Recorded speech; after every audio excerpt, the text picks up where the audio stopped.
Project Power is an original superhero film, or in this case, a sci fi film, because it's not based on any superhero property like DC or Marvel.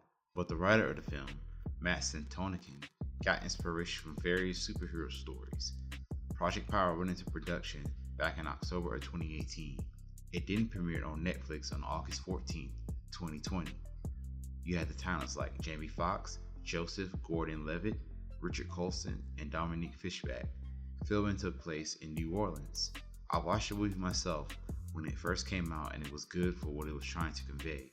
I'm surprised that it was well received and a sequel might be in the works.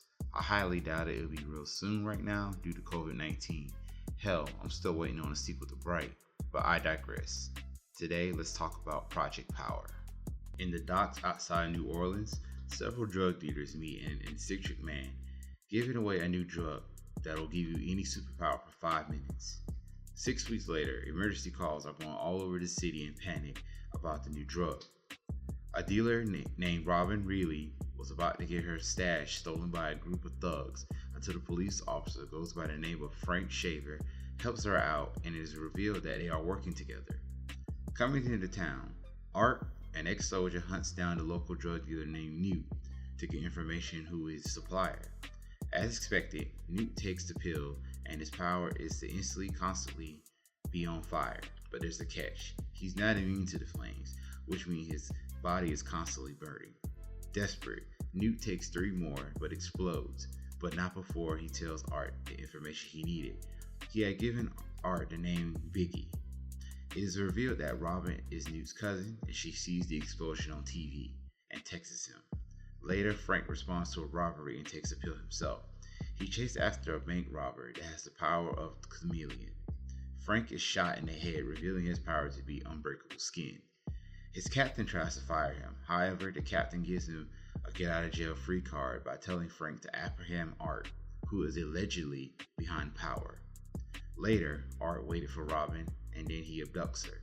He convinces her to help him reach the source of power. They come to the supplier and a fight ensues.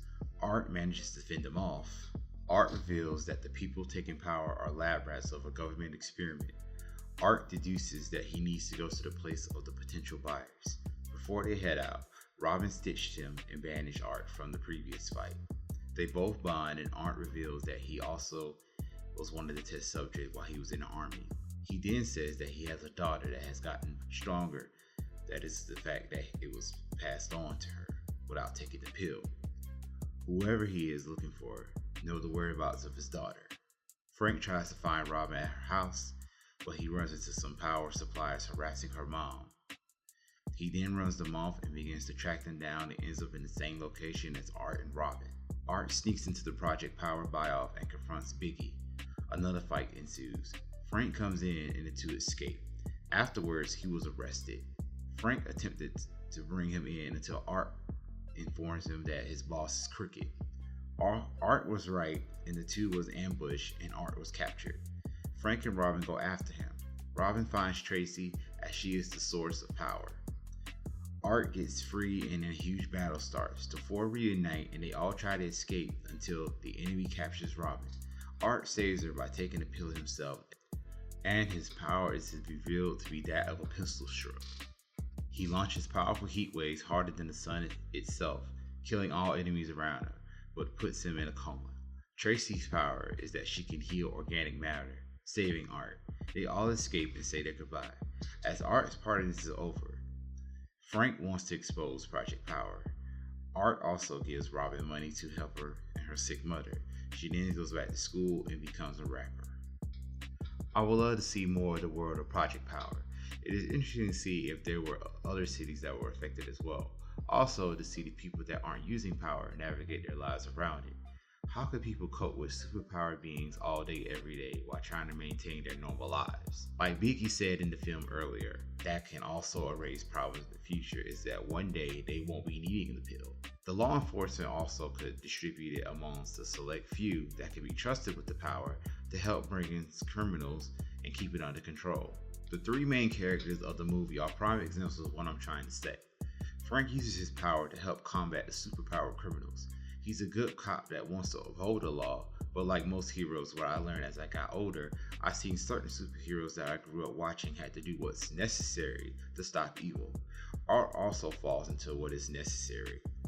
Since he came to New Orleans, when he's facing an enemy, he deals with them by any means necessary. Killing is not off limits. How many bodies he had in his wake before he came to New Orleans? That would be a perfect prequel series, movie, or comic. In the beginning of the movie, Art and Robin had a less than perfect interaction with each other, with her being abducted and her mom being in danger, but as the movie went on, they both bonded, sort of like a surrogate parent and child. He tells her that the system is designed for a woman, a black woman at that, to fail. But whatever asset or talent you have, harness it and beat the system at its own game. I noticed that she hadn't taken power as well. I felt that it was a good choice by not letting her use power. She already has her own superpower, rapping. Corny as it may sound, she can pretty much rap on the spot, as seen in the movie when Art gives her random words to go by. At the end of the movie, Art says that it's over for him, but does that enemy think so? What makes him think that no one will be coming after him and his daughter? I think Art and the others have a target on their backs, which will more likely have a sequel or two. But before I see that, I want my bright sequel, damn it. That's all for today. Thank you guys for watching and stay tuned for more videos.